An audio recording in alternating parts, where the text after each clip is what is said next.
escalating update on Christians in Nigeria. Rick Grenell and Mike Pompeo joining us. Live from Washington, D.C., Sekulow Live. Phone lines are open for your questions right now. Call 1-800-684-3110. And now, your host, Jordan Sekulow. Hey, welcome to Sekulow. We're taking phone calls, 1-800-684-3110. Rick Grenell, Mike Pompeo join us back-to-back the next two segments. We'll be talking about what is going on internationally, which I think is a time, too.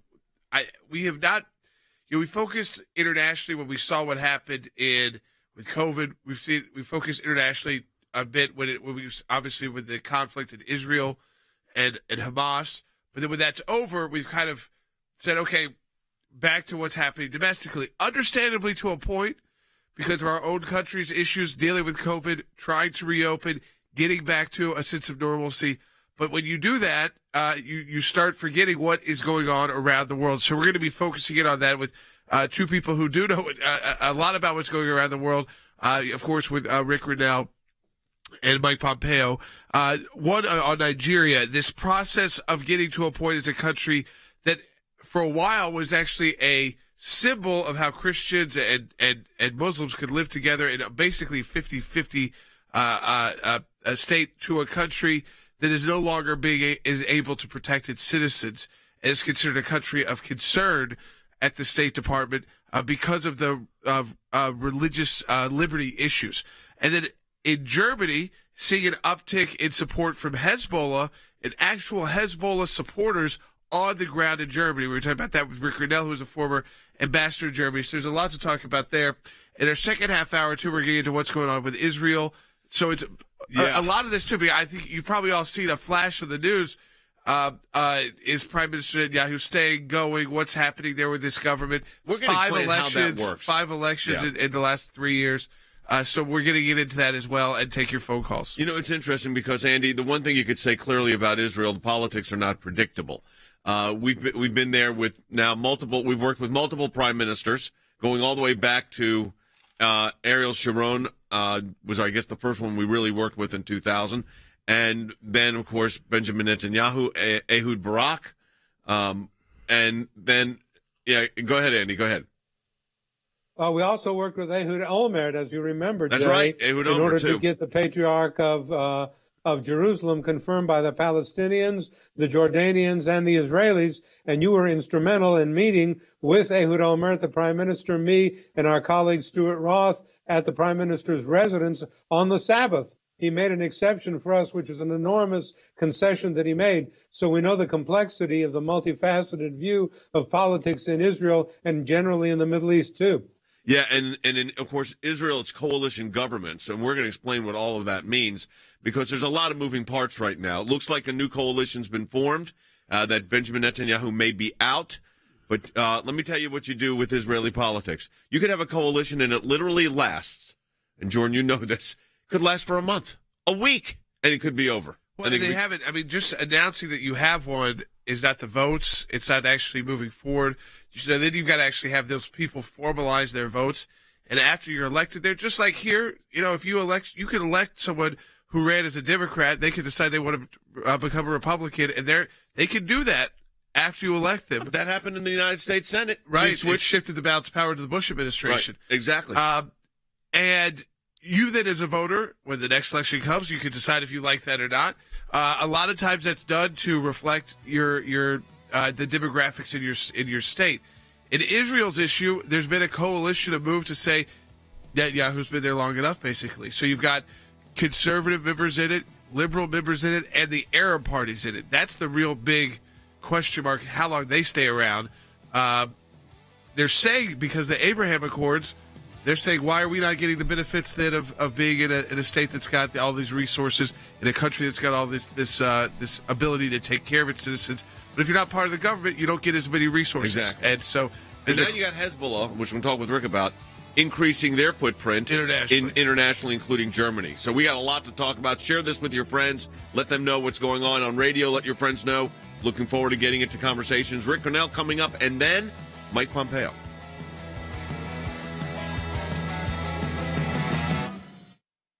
On On the 19th of February 2018 at about 5:30 in the evening, 110 schoolgirls aged 11 to 19 were kidnapped by the Boko Haram terrorist group from the Government Girls Science and Technical College. 5 schoolgirls died on the day of their abduction, while others were released in March 2018, except the lone Christian girl, Leah Sharibu. Leah Sharibu has been denied her freedom for refusing to convert to Islam as a precondition for her release.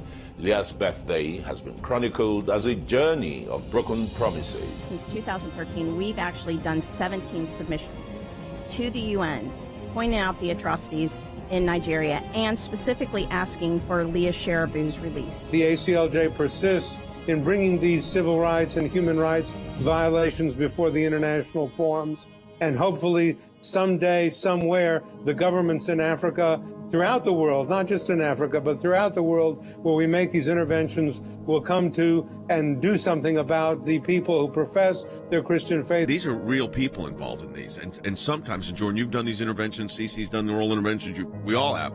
You have to bring this up constantly. You have to hold them to account and embarrass them. And that's what you do. I mean, a lot of the UN, for what the work we do, is hold them account, make them look like the weak countries they are. She's literally lost her childhood at the hands of terrorists, and Nigeria has done nothing. We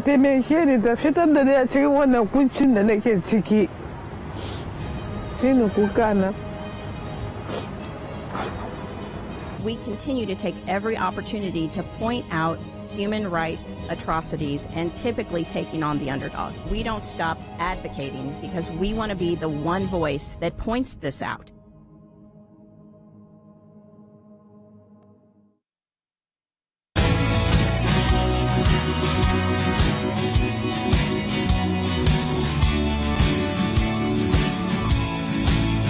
So as we've seen, it emboldened Iran on the world stage. Their proxies emboldened as well.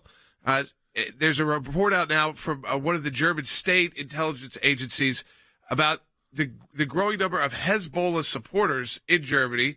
Rick Grenell, not only former acting director of national intelligence, but former ambassador to Germany, joining us now as a special counsel with the ACLJ and Foreign Affairs, National Security. Rick, I want to go right to this because we know Germany has got this back and forth. You said, you said it was a good thing they bucked the EU and said, we're going to designate Hezbollah as this terrorist organization. Are they able to? But then I was reading the report and what the news reporting on the report, and they said that allows them to kind of monitor them, but does it allow them to make the arrest, or what's happening on the ground there that these individuals are able to operate knowingly to the German intelligence, but they're there? Yeah, look, this is a really very concerning issue because, as you know, the European Union does not ban Hezbollah outright. And that's a real problem. I mean, you think about Hezbollah, an admitted, known terrorist organization, and yet the EU does flip-flops trying to figure out how not to offend the terrorists because they don't want to inflame it. And so when I was ambassador to Germany, it was a real problem. And I worked with Secretary Pompeo to make this a priority and to try to say to the Germans, look, you're the largest economy in Europe. Hezbollah is organizing here within Germany because you're the largest economy in all of Europe. And they're using really shady ways to go under the banking scheme. They're doing front companies, they're doing money laundering. And so we went on a year campaign to convince the Germans that they couldn't wait for the European Union. They finally took action. They now have a law that bans Hezbollah, and they have the tools to arrest anyone who's organizing and supporting Hezbollah, including financing of this terror. And so this is a really big deal. It's too bad the rest of Europe doesn't follow. So, Rick, there's a report right now that there's 180 Hezbollah members that and supporters in the state within Germany, Lower Saxony. That's an increase of around 20 members just since 2019. And we know that there's this connection between, clearly a connection between Iran, the Islamic Republic of Iran, the Revolutionary Guard, and Hezbollah. But are they picking Germany because of the size of the economy, or is it a friendly territory to them? They're not getting picked up. It's such a great question, Jay. And the reality is that under the Trump administration, because remember, these years that we're monitoring that you're talking about are 19 and 20. And like a balloon, when you squeeze it, the Trump administration squeezed Iran, and we shut down their financing to the greatest extent that's ever been shut down. We really implemented worldwide sanctions. We told European companies, you have to choose between doing business in Iran or doing business in the United States. As we squeezed that balloon, what happened? It came out on the other sides. And so you're exactly right. Iran and Hezbollah and all of those who finance terror tried to find safe haven. And that meant places like Germany and throughout Europe, which was our argument, my argument as U.S. ambassador, and my argument as acting director of national intelligence. I brought the information not only to Germany, not only to Brussels, where we testified in front of a committee on the problems. I took it to the French National Security Advisor, and they have this, attitude throughout Europe that it doesn't happen here. And we had to show them the evidence and drag them to the evidence to say it is happening, and here is the evidence. Andy, we've got offices in Strasbourg, France, as you know. You work very closely with our team in Strasbourg, our European Center for Law and Justice. So, Andy, I was thinking, as Rick just said that, it just triggered in my mind, this is a European problem that is Germany's a focal point, but it's a pan-European problem. And it's exactly what Rick said. It's just that you squeeze them and they just pop up other places, like whack-a-mole. You hit it and then another one comes up. Well, that's exactly correct, Jay. There is no containing them, and the Europeans have to come and realize that it's not an American problem only. It's not a German problem. It's not a French problem. It is a European problem throughout the European Union, and they need to come into a full realization of the fact that Hezbollah and other terrorist organizations are operating within Europe, as they are in the Middle East and elsewhere, wherever they can get a foothold. We at the European Center for Law and Justice in Strasbourg are constantly vigilant about the things that are going on in relation to the activities of terrorist organizations. And we bring this up, especially in France, where we have a very unique presence at the European Court of Human Rights in Strasbourg. Which is something, Rick, is now travel is freeing up. It's something we want to get Rick to really key in on. We got a big operation there. One thing I was thinking about, the nuclear deals, because, with Hezbollah's relationship and Europe's interest in getting the U.S. back involved in this, how connected was that? The fact that, if they're going to do business with Iran, and these are kind of proxies of Iran, if you can do business with Iran, why not do business with, a political party, which some country, we believe are terrorist organizations. The U.S., Germany acknowledges now is a terrorist organization. But then if we get back into that nuclear deal, which has been was so bad, does that tie in? Yeah, Jordan, you just hit it right on the head. This is the whole problem of not squeezing the balloon at the same time, right? The idea is that if we all, the United Nations, the EU, all of the Western Alliance, and we get our Arab allies to all squeeze at the same time, we can pop this balloon. But instead, there is this idea by the Biden administration that we have to engage with Iran in order to somehow convince them. And my position is I'm all for engagement. I think Donald Trump did a great job of engagement on North Korea. I tried a little bit of engagement on Venezuela on behalf of the Trump administration. I think engagement is good, but you got to benchmark it. You got to be able to come back 2 weeks later and say, hey, did this work? Or 2 months later and say, is it working? And if it doesn't, then you gotta do something else. The JCPOA and the implementation of it was not working. Iran was lying to us. We know that. And so what we have to be able to do is say to the Europeans, engagement with Iran does not work, especially this current Iranian regime. This is again, I think it goes back to the idea as the world kind of refocuses. Right, there was a lot of moving parts going on in this last year with COVID, and people are starting to re-engage the world. Our international offices re-engaging. Do you think that the idea that, is it education? I mean, like you said, you had sitting down with the French officials and having to educate them about Hezbollah's danger. Do they just not want to acknowledge that? I mean, we saw the wave of terrorism that hit Europe. There was a lot of terrorism happening on the street. We've dealt with it here in our own country, but they were having a lot of those attacks. It was getting dangerous to be on the streets for a period of time. Why don't they want to acknowledge it?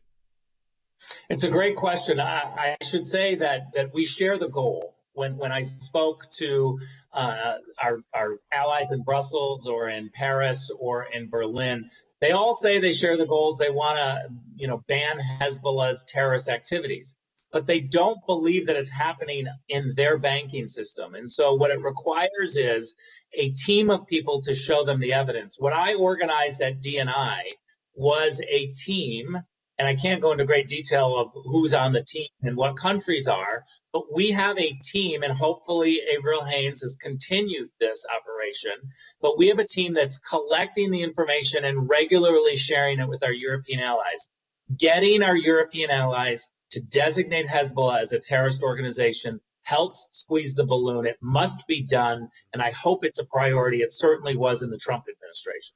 And then you've got, and I know you know this, Rick, because of your work in Germany and Turkey not that far away, and Turkey's become a hotbed for Hamas. I mean, so you've got Hezbollah and Hamas literally fully functioning and operating out of Europe right now. And sadly, that is at the foot and responsibility of Erdogan. Yep. He has allowed Turkey to really dial back and support Hamas. They've been terrible towards Israel, the Turks, and it's consistent. And we have to really have tough conversations because, as you know, Turkey is a member of NATO, and we have a treaty obligation with them. But we need to have some tough conversations with Turkey about NATO membership. Let me say this to everybody that's listening to this broadcast. Rick Grenell, former acting DNI and ambassador to Germany. We got Mike Pompeo coming up, former Secretary of State and former director of the Central Intelligence Agency. Let me tell you, your support of the American Center for Law and Justice, folks, this is what you see. We're able to address these issues and also provide solutions to address them and take action. And that's what we do at the ACLJ. Your support of the ACLJ has made all this possible. Rick, thanks for, again, great insight, great analysis. Have a good weekend. Coming up, Mike Pompeo. That's right. And always go to aclj.org. That's aclj.org. A new piece up on Nigeria as well, specific to our submission there. And we're going to be talking about those issues, too. How did Nigeria end up on that list where we knew there were issues with religious liberty, but then the government now taking responsibility? In 2021, Christian persecution is still happening all over the world, and the ACLJ is needed now more than ever. So what's next on our international work? So as I'm sure you know if you follow our work, Christian persecution around the world doesn't stop because of a pandemic. It doesn't stop because of a virus. And in fact, it can even increase when people are focused on other issues internationally, like the spread of COVID-19. Recently, I delivered an oral intervention at the UN. So I specifically presented on what was happening in Nigeria and the systematic persecution of Christians there by groups like Boko Haram. We also presented on the specific situation involving rights of the unborn. So we were able to address the UN Human Rights Council through our team on the rights of unborn children, specifically around the world. So we're fighting back the pro-abortion movement and industry, not just in the U.S., but overseas as well, which gets me to our final oral intervention that we made. This intervention focused on what you may have seen in the news, what's happening in Burma. There's been a military coup by the Myanmar army, and they are, again, committing systematic human rights abuses, killing children, peaceful protesters. It's been a country that has been always right on the edge with military coups and government shifts and a lot of issues with the repressive government. That's been taken up many, many levels. So when we fight at the UN, we speak out on issues like the persecution of Christians in Nigeria. We speak out and raise the voices of the unborn to an audience which is not always the friendliest. And of course, we speak out for those whose liberty is under attack, like it is in Burma. Support the work of the ACLJ. Donate today at aclj.org.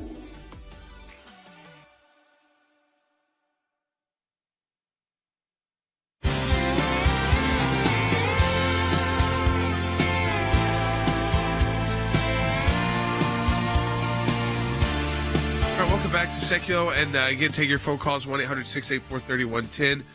Second half hour, we'll start getting to those calls and your questions as well. But former Secretary of State Mike Pompeo, a senior counsel for global affairs, joining us now on the broadcast. And we wanted to focus in on, we talked about this earlier in the week briefly, that what's happening when CC was on and our reports. We were talking more about what we do at the UN and with these periodic reports. And we had filed a series of reports on Nigeria. And Nigeria, though, the way that Nigeria is seen through the lens has changed. And so Secretary Pompeo, when you were Secretary of State, we knew that there were a lot of issues with religious persecution in Nigeria. It wasn't necessarily done by the state. It wasn't necessarily done by the government, but it was not being stopped by the government. And it's a country that is basically divided between Christians and Muslims, very, very almost 50-50. They're supposed to have power-sharing agreements based on religion.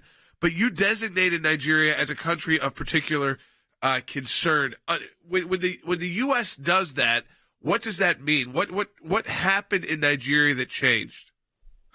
Well, Jordan, Jay, thanks for being with me. The work that the ACLJ did was very informative for our team at the State Department when we began to evaluate whether or not to designate them as a CPC, as a country of particular concern. It was controversial. For a long time, it had just been viewed as farmers versus ranchers. The religious element of what was taking place there wasn't brought to the fore, but my team at the State Department worked this issue hard. Right. We don't do this lightly. When we designate a country as a CPC, it's because there are egregious violations of religious freedom. And here in Nigeria, right, the largest economy, one of the biggest countries in Africa, is fundamentally violating the religious freedoms of Christians, mostly in the Northwest, but frankly, broadly throughout the country. And we wanted to use the full force of the United States law, the full capacity of the U.S. diplomatic pressure to convince President Buhari and the leadership in Nigeria that the right thing to do was to protect these religious minorities in these places from the threats of rape, assault, torture, having their villages burned, all the things that we have seen happen in Nigeria. It was something that concerned us greatly, and the ACLJ contributed to the data set that underlay the decision that I made. Mike, one of the things that I saw was part of the rationale for placing Nigeria on this country of concern watch list was, and this was a quote from the report, systematic, ongoing, egregious violations of religious freedom. The question, and we know how the United States reacted. You took action. What about the rest of the world? How should they be reacting? Boy, they've been on their back foot, Jay, unfortunately. It's one of the things I hope to achieve was to demonstrate American resolve and leadership to begin to put pressure on European countries and countries throughout the region who would properly care about religious freedom and protecting religious minorities. Look, we saw what happened to Christians and Yazidis in Iraq. The risk is that if we don't begin to get this right in Nigeria, we'll have the same kind of thing. And the risk that this turns from what it is today to something that approaches something with far more likelihood to lead to the complete elimination of Christians in the region is we want to try and get out in front of it. So we not only made the designation, but we devoted a lot of resources to working with the Nigerian government. Indeed, President Trump addressed this directly with the Nigerian leadership himself, saying it's unacceptable to allow Christian minorities to be treated precisely as you described their treatment, Jay. I'm going to let Dr. Andy Kanma, one of our colleagues here, senior counsel for the ACLJ, has a question for you. And part of it, again, is focusing on the religious liberty issue. And I know, actually, that you're going to be speaking at for the archons of the Ecumenical Patriarch of the Greek Orthodox Church, which we represent globally. And Andy is the main liaison in our global work for the Greek Orthodox Church. But, Andy, you had a question for Secretary Pompeo. I do, Mr. Secretary. The left in this country has a very well-known and overt hostility toward religious liberty. And with the amount of power that they now have over the Democratic Party, are you concerned that this issue, that is religious liberty, will take a back seat in the Biden administration and not be in the forefront? I'm very concerned about it. Indeed, in the first 120 days now, or whatever we're into, we've seen this already. We've seen something they have almost a religious fervor about, the Green New Deal, take a precedence over the work that we did on religious freedom. Was very much a part of who we were in the Trump administration. Every place we went, this was a priority for us. We know that every human being is created in the image of God, and so we wanted everybody to have the chance to practice their faith in the way they chose. We worked really hard at it, and you can see on the left whether it is their absence of willing to take any risk to help people around the world in China or other places or in Nigeria protect these Christians, these religious minorities, or you can see it in the anti-Semitism that's now seeping inside of their party as well. They think about religious freedom in a way that is fundamentally different than the way that I do and the Trump administration did. And frankly, it's very different than the way our founders thought about religious freedom as well. Our Constitution protects that here at home, and it demands, and this work demands that we work on it abroad. I think that was the next question, which is that we it's not Nigeria in a vacuum, but it's the idea of saying that, you know, when we're going to work with countries, they might not all get it perfect. They might be far off, but at least making it a priority when we're negotiating. But then, you know, at the same time, Secretary Pompeo, if we continue to let, you know, China carry out a genocide and work with Iran as a, you know, the U.S. and Iran, and these are known persecutors. They don't hide it. They brag about it. They show it on their local television. And their domestic audience shows this kind of level of persecution. And you know, does it signal to the Nigerians of the world that have less resources? You don't have to make this a priority. You don't have to send your military in, because that's always the way I felt with Nigeria, was that at a certain point, where is the military? Where are the security apparatuses to protect these people? No, Jordan, you've got it right. Two things. One, your point at the beginning, we tried to reward countries who placed it as a priority and who made progress, you know, sort of like most improved player, if you will. Yeah. Right? We wanted everybody to be moving in the right direction towards increasing capacity for religious freedom in their countries. The final question, I want to get to the Russia issue quickly, because I think we may have lost. I think we lost them. We're checking now. Do we have them? We just still have them. Okay, go ahead. Yeah. Final question, Secretary Pompeo, just briefly. We saw that the Russian attacks on which they're being called Russian criminals, and the idea is when we see those attacks, is it as direct as China, to a sense that where, you know, if it's a Chinese company, everyone here in the U.S. recognizes that means Chinese government, and they're starting to recognize that more. In Russia, you know, maybe these criminal elements. But from what you saw, Secretary of State and as former CIA director, can you really separate those out? Jordan, it's pretty clear that the scale and scope of what's taking place there is absolutely happening with the acquiescence of the Russian government. We shouldn't let the Russian government get off the hook by saying, hey, these are just some random criminals, some thugs. They have a responsibility to prevent this from happening. These are attacks on the United States. The Russian government should be held accountable for what's being foisted upon our country. This is serious business. It will impact our economy. There could be loss of life at some point. When President Biden chooses to meet with President Putin, he better take this on and confront it and impose real costs.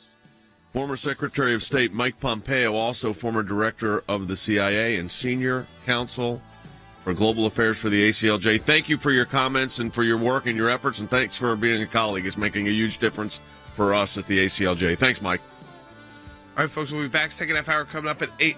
Again, if you want to get your questions into, we're going to get into Israel next. So more of these issues that again, you might not have been focused on as much because of what's happened domestically here. 1-800-684-3110 to get in on the conversation.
Live from Washington, D.C., Sekulow Live.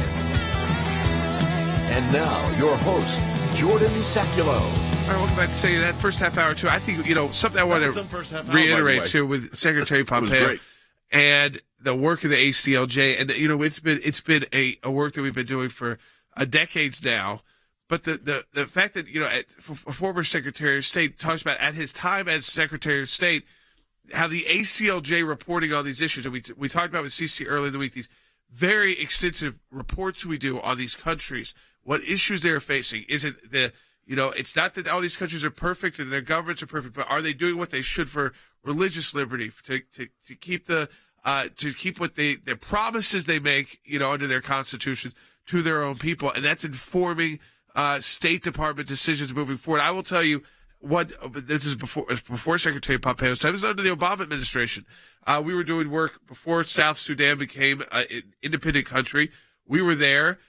We did work with that government as they were moving towards forming their own government. And after we were there, got a call from the State Department out of the blue because the special representative for the South Sudan, who happened to be also his deputy was a law professor of mine at Georgetown, wanted to, while I was doing that, wanted to know what we saw, get basically a debriefing. Yeah. Because we were getting more access than the U.S. government at the time, because we didn't have to worry about who was this, what were they associated with. We could just go in and have meetings as a religious liberty group and as a legal organization, and also because of our designation at the UN to those countries. And so this work has been building on time. Yeah, we do bring, we're able to marshal our resources, Andy, and to get on a global scale information that we get back to government or to policy statements that really you have to be on the ground to get. Well, that's one of the advantages that we have, because we have offices, Jay, as you know, and you've said on this program. We have offices worldwide. In Africa, we have offices in Asia. We have offices in Jerusalem and Strasbourg. We have a presence in the United States, which is overwhelming and very laudable. And we're able to dig up information and to find resources and things that we can then transmit to the governments of these different countries and the United States government that allows them then to take the action. Yep. But we only have this ability because we are spread so wide and so far in our work. Jordan, I remember when you got that call when you just triggered my memory on the South Sudan situation, you were very involved in their drafting their constitutions and trying to keep their government stable, and our office in Israel was assisting on that one. I mean, that's how this works, folks. Our office in Jerusalem was working. Jordan was out of our D.C. office then, in our D.C. office, and they were in South Sudan. And then a law professor of Jordan's from Georgetown happened to be, somehow connected to all this. Now, I say that because of the reach of the organization, we are able to craft policy. And Harry, at the end of the day, as we get into this discussion coming up next with Skip Ash, policy is paramount on these matters. Absolutely. And in addition to policy, vision matters. And we also know that elections matter. So while Rome burns, while the border crisis mounts because of the ineptitude of the Biden administration, while Christians are being held captive in Nigeria, Asia, and elsewhere, the ACLJ has remained vigilant, and our ability to do so depends heavily on our listeners and donors. There's no question. None of this. I mean, I was just thinking, we just had on the broadcast. I mean, you think about the first half hour of this broadcast. We had on the former acting director of national intelligence and ambassador to Germany, when the topic was Germany, who happens to be a special advisor, senior counsel to the ACLJ for national security and international. And then followed that up with our senior counsel for global affairs, Mike Pompeo, who happened to be the former Secretary of State and director of the Central Intelligence Agency. So let me tell you, none of this happens, none of it, without you. And that's why your support of the ACLJ is so critical. And first thing I want to say is thank you on behalf of all of us. Yeah, we're able to continue to expand our reach, take it to the next level, and that is because of all of you. We come back, again, getting into the situation with Israel and what's happening on the ground there politically, how that affects the U.S. relationship. We'll be right back. I pass the floor to the European Centre for Law and Justice. The ECLJ would like to alert members to the extremely troubling violence plaguing the citizens of Nigeria, especially children. Violence at the hands of armed militant groups who target children has become all too common. For instance, around 1 a.m. on February 26, 2021, armed militants raided a government girls' secondary school located in northwest Nigeria.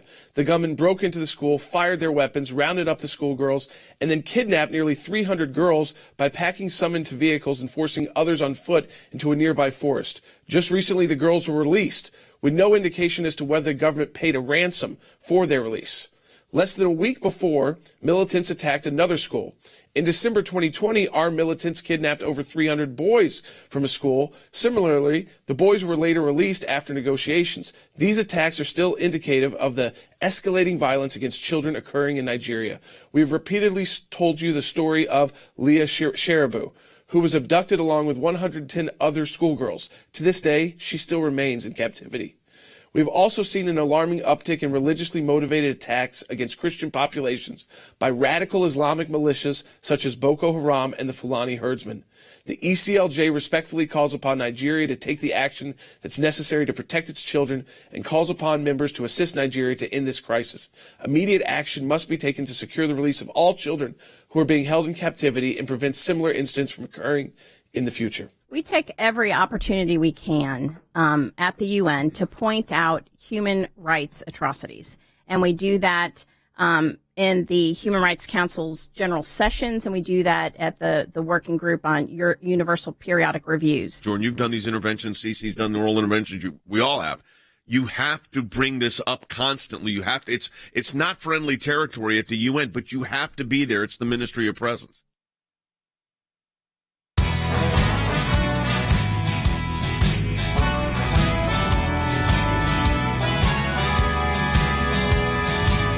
So earlier in the week, we were going through what we were doing at the United Nations to get you back up to speed because there's been so many domestic issues dominating the news, and for good reason in the United States and around the world. But as we begin to kind of get to the next phase in America is reopening, even in the bluest of blue states is almost there with reopening. We wanted to get you back educated on what is going on internationally and what the work that the ACLJ does through our international affiliates, organizations, but also directly at the United Nations. And one of those reports we mentioned, we didn't get into a lot of detail on it that day, was a specific request to the UN to condemn Hamas and the Palestinian Authority for their many violations of international human rights. Now, this may be, at the UN, the most uphill of uphill task.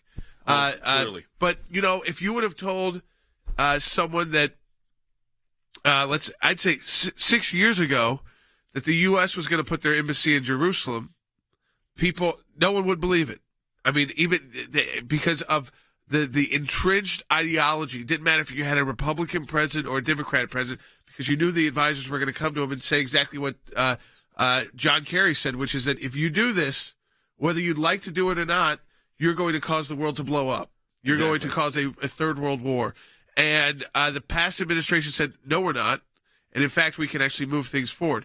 Which they did. So you've got to always say it could be an uphill battle with the UN, and it is when it comes to the Palestinian Authority and Hamas. But it doesn't mean that there won't ever be a change or finally a realization, just like Rick was talking about with Germany, with Hezbollah. Ultimately, they saw the light and said, we can't keep allowing this. France, starting to see the light. We can't keep allowing this. This is another. I think Hamas is now going to start falling under the idea of it, of almost, it has become now a proxy for Iran. Well, they are a proxy for Iran. Joining us now is Skip Ash, who's the senior counsel for the ACLJ and in charge of our law of armed conflict and our military law issues and international issues. You were the primary architect, Skip, of a report that we have issued to the United Nations. In fact, I am holding it in my hands right now. This was a submission, written statement submitted by the European Center for Law and Justice, requesting that the UN condemn Hamas and the Palestinian Authority for their many violations of international human rights law. It's also interesting that at the same time that we prepared and filed this document, there are reports coming out of even the Jerusalem Post where they're talking about, and the Wall Street Journal, that in this last conflict, Gaza businesses, which of course, because, hey, Hamas uses Gaza businesses as a place to throw off their bombs and their rockets, that they are these are the leaders of business in the Gaza Strip, not necessarily Hamas supporters. In fact, not a Hamas supporter, because his building was bombed by the Israelis because it was used as a rocket deployment place in 2014, and then was reused again in 2021, and it was destroyed. So he's rebuilt it twice. What is Hamas constantly violating international law? What was the purpose of the submission here? Well, the purpose was to point out to the Human Rights Council that it is not the Israelis who are violating international law, and it's not the Israelis who are in violation of human rights law. It is, in fact, the Palestinians in the Gaza Strip primarily, although not solely. I mean, the Fatah and the Palestinian Authority also violates human rights of Palestinians. But we are writing because Israel is constantly under attack. The UN Human Rights Council has one permanent country on its agenda, and that's Israel. Despite the fact that the Syrians have killed 500,000 people, the North Koreans, all these other countries, the Chinese are involved in genocide against the Uyghurs, but it's Israel that's always the one that's being attacked. So we went back to say, hey, if you look at the evidence, every rocket fired from the Gaza Strip violated the law of armed conflict because it was fired in not knowing where it was going to land. The Israelis responded, and they responded with targeted responses at military targets, and therefore they did everything they could to be in compliance with the law of armed conflict and with human rights law. It's no wonder that there are people in the Gaza Strip who have finally had enough of being used as pawns by Hamas every time they want to make a statement against Israel. So what's interesting in all of this is that, and I'm using this example of this gentleman's business. So Hamas, this is according to, again, this is coming out of the Wall Street Journal. This is how they reported this.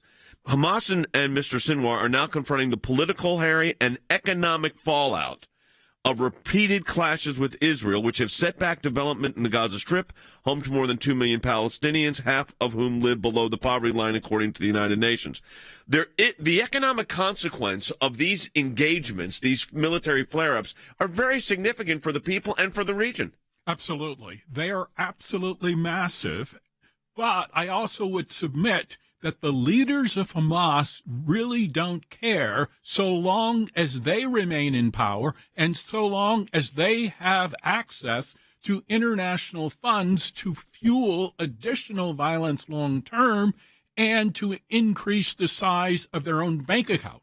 Sadly, the Biden administration has fallen into this trap because it is essentially committed to funding the Palestinians, notwithstanding their commitment to violence. Keep in mind that Hamas is targeting citizens in Israel, but it's also targeting its own citizens. It sends rockets indiscriminately into Israel, and it expects a return from the Israeli government, which destroys businesses in Gaza, and this destroys the economy. This means, sadly, that the people in Gaza become even more dependent on the leadership of Hamas, because then Hamas doles out humanitarian assistance and basically is seen as a benefactor to people that they have been committed to destroying. We are, of course, we have an office in Jerusalem that's very active. We have lawyers, government affairs people. What's interesting is Egyptian officials have visited both Gaza and Israel in the last several days, formulating a rebuilding plan. But part of that rebuilding plan, Andy, is that money cannot go to Hamas. And that's the difficult part here, because what Hamas then does is if they don't get it directly, they tax these businesses to get that money indirectly. Well, that's right, Jay. Hamas is going to acquire the money one way or another. And one, of course, of the main funders of Hamas, let's not forget, is Iran. They boasted about that. Hamas did in the recent attacks on Israel that took place from Gaza about the resources coming from Hamas. Now the United States is from Iran, that is. Now the United States is negotiating to resurrect this nuclear deal and to give the Iranians more money, which they'll give Hamas, so that Hamas can then fund operations against Israel. So it's a vicious cycle that the Biden administration is really facilitating and helping. You know, Skip, in looking at all of this, in the report you put together, if you were to just sum it up of the international law violations here and the scope of this, how big of an issue is this? Well, I think it's a huge issue. Every rocket fired, they fired over 4,000 rockets. Every rocket was an individual war crime. So when the Israelis have the right to defend themselves, when they came in, they used precision munitions trying to target exactly what the military target was. That because the Hamas places their forces in the middle of civilian communities, that in itself is another war crime. But because they do that, when you go after a legitimate war objective and civilians are inadvertently killed, that's not a war crime, but that's a propaganda victory for Hamas. So Hamas attacks Israel. Israel responds using munitions, trying to minimize casualties, but every casualty then is used by Hamas and its supporters around the world to condemn Israel as killing children willy-nilly and so forth. So it's serious in that sense. And I think we also need to recognize that even the rockets, they fired about 4,000 rockets, about 10% of those never made out of the Gaza Strip. So they fell back and killed their own people, and yet Israel is the one being blamed for those things. You know, Jordan, you've experienced the rocket fire coming in. I think it'd be helpful for people to understand what that feels like, because it's very quick when it happens. It's quick, and they have a lot more and they because of their relationship with Iran, and so when you see these conflicts, that's just once every decade that they really go all out with what they've got. They basically unload their arsenals that they have got that haven't been taken out, because there's a constant effort by Israel. It's not like Israel has not got aircraft, whether it's helicopters or jets, over Gaza all the time, taking out ammunition factories.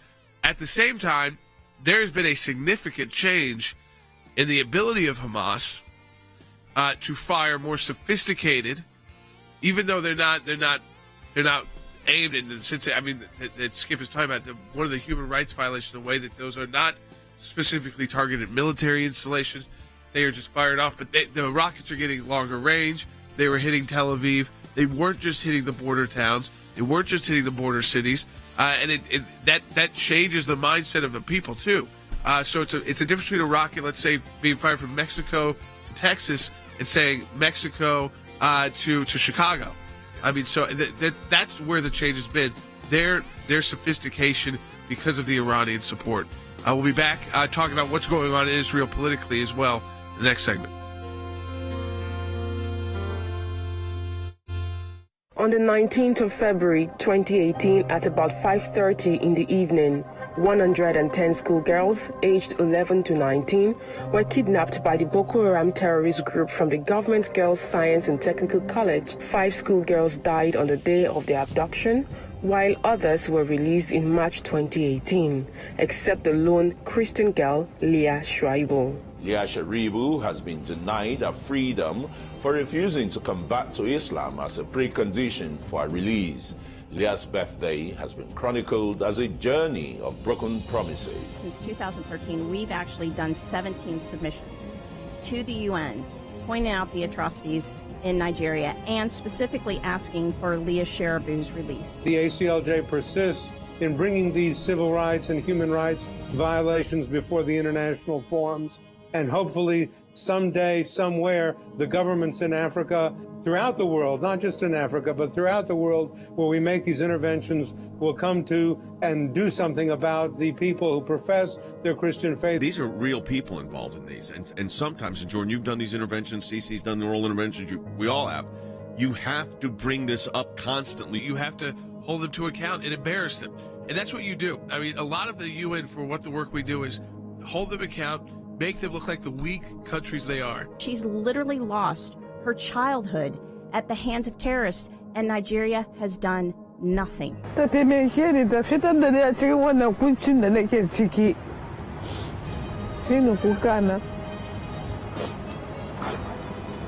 continue to take every opportunity to point out human rights atrocities and typically taking on the underdogs. We don't stop advocating because we want to be the one voice that points this out.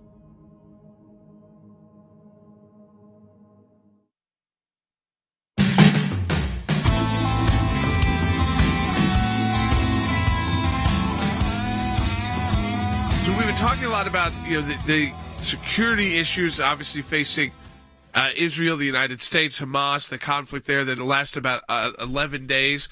But there's also at the same time there's been election issues, which has, in a sense, I think it's now their fifth election cycle, trying to put together coalition governments that will last more than a year or two. Now you've seen it doesn't change the kind of continuity of government. Prime Minister Netanyahu's been there. He was there in the Clinton years. He's back again. Yeah, they go back and forth a lot. It's been 15, but now I think there's been a very long stretch. So even some members of his own political party start breaking off. They want their turn as leaders. Right. And though his political party won the most seats in the last election, which again, the fifth election, this is it's more like a parliamentary system. Yeah. It's not like our system.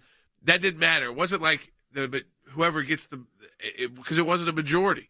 And so it'd be like if the United States was not a two-party system, but a multi-party, maybe 15 political parties. And so then those political parties said, okay, how do we get a majority in Congress? We have to get people to say, well, they're this party, but they're going to caucus with us. And we see that occasionally with like a Bernie Sanders, Angus King, who they define themselves as independents, but they caucus with Democrats. Yeah. Which gives the Democrats, it could be the difference between the balance of power. It is right now. That's what's happening in Israel is this idea of can they get to, and it's 61 there is the key. 61 61 is where you can get the coalition. What's interesting on this is that it's when they call it coalition government, it's Andy, that's what it is. It's very much similar to the English system. So you can end up with some, pretty strange bedfellows. I mean, you can end up with the ultra right or ultra-Orthodox party, and then you could also have in the same one the Arab list, which actually in this particular case is pretty much what happened. But it's really based in large part on the English system, which has not, I don't think it's served Israel very well, although there is continuity, like Jordan said. They just constantly are in election mode. Well, it seems like that, doesn't it, Jay? The political parties of alliances in Israel shift continuously, and that not only is from year to year, but from week to week and sometimes from day to day. You may lose literally, support. This coalition could last, a week. I mean, who knows? You're right. Go ahead. No, that's exactly right. It may not be a coalition if Netanyahu can put forth a coalition. I don't know that he can, but if his opponent Bennett can do a coalition, it may not last very long because you've got to put together a myriad of political parties, and you've got to keep them together by giving them offices, giving them favors, giving them rights and perks and things of that nature that may not last very long. And it's a fragile system. And it is in many ways like the British system because it is a parliamentary democracy. The important thing that we've got to remember is, though, that it is a democracy. Yes, the only one really in the region. Now, Bennett and Yair Lapid have put together, at least right now, they've notified President Rivlin that they have a coalition. It's a very small coalition. And then the new president of Israel, effective on the 9th of next month, is going to be Isaac Herzog, who we know. He's a member of the Labor Party, which is their left of center party. But we know Isaac Herzog. We've worked with him before, and he is now going to be the president, which is not, people think it's just a ceremonial role. It's probably the actually chief diplomatic role. More so in some sense than you would think because they deal on a global level. Shimon Peres, of course, held that office. Isaac Herzog, who is going to be the incoming president's father, was the president, Chaim Herzog. So there's a lot of those kind of things happen as they do here. Yeah. One interesting change, and this could be interesting long-term for Arab relations with Israel, is that one of the ideas is that the reason why these Arab political parties, who in the past were basically just protest parties, right? They got their votes. There's a few cities in Israel that have significant populations where the member of the Knesset there is would come from the Arab community. So Nazareth is historically predominantly Muslim and Arab and Druze, and then of course there's areas in Tel Aviv that are primarily Arab as well.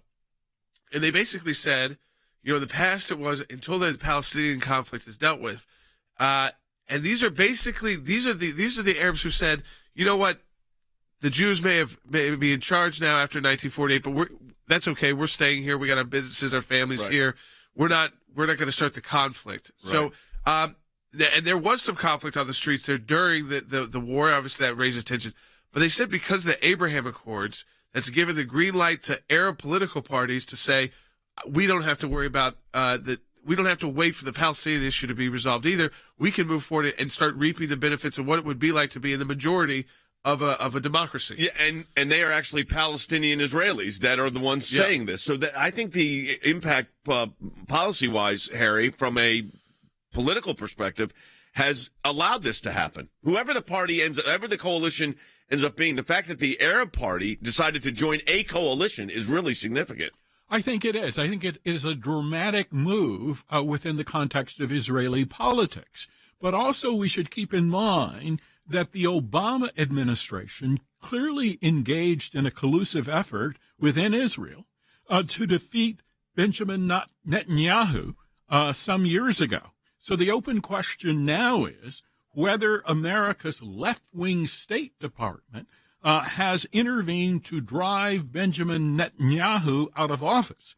That is, to me, a very open question that all Americans who believe in the rule of law want to get an answer to. Well, we know for a fact that the Lincoln Project people were being hired by the left in Israel because of their move to say, okay, if you can't beat it from being outside, how do you take the guys who would be ideologically maybe on the same level, but personally opposed? Most of the people will say we don't read into this much as a country dealing with it on the international level. It's similar to kind of our last election, personality based more than policy. No one's really disagreeing in Israel with the policy direction of where the country has been going. It's the individual's been there for a long time. Yeah, is it time for I think change? that was part of what was going on. So he had to break off in his own party. Still got the most votes, but not enough necessarily to put together. Because his own party split because they want to see new leadership. Now, what's interesting, and following up what both of you have said, you said the Lincoln Project got involved in this. They were there. I mean, and those guys when they go international, as we saw from the Obama administration and their affiliates, they're being paid more money than they would be paid in the United States to run these campaigns. But what's interesting, we did a Freedom of Information Act lawsuit against the State Department, Andy, and this was exactly about the issue of getting State Department dollars to the son of Mahmoud Abbas, the head of the Palestinian Authority, who was trying to overthrow the course of the Netanyahu government, who was running political campaigns. Well, this is one of the things that we do in our FOIA litigation, Jay, and that's why it's so important that we be able to have that capacity to inquire behind the apparent motives and look at the actual documents. And we do that in the litigating of the Freedom of Information Act cases. When we send letters to the State Department, they're ignored, or to any other agency, the IRS, the Department of Justice. We turn around and file a lawsuit in the United States District Court for the District of Columbia, and we ask a judge to order them to turn over those documents, and we get them, as we did in the case you just mentioned. And we got them, and we found out exactly what we thought. Yes, they got money. In Israel, there's been a lot of this is over, this is final. It's not over there yet. That no one's made an actual vote. If one person peels off from one of those political parties, that's it. Everything shifts again, and it'd probably be another election. I don't think there'd be a coalition put together. So we'll follow that closely as well, and we'll get you updated as well, and we'll talk to you next week.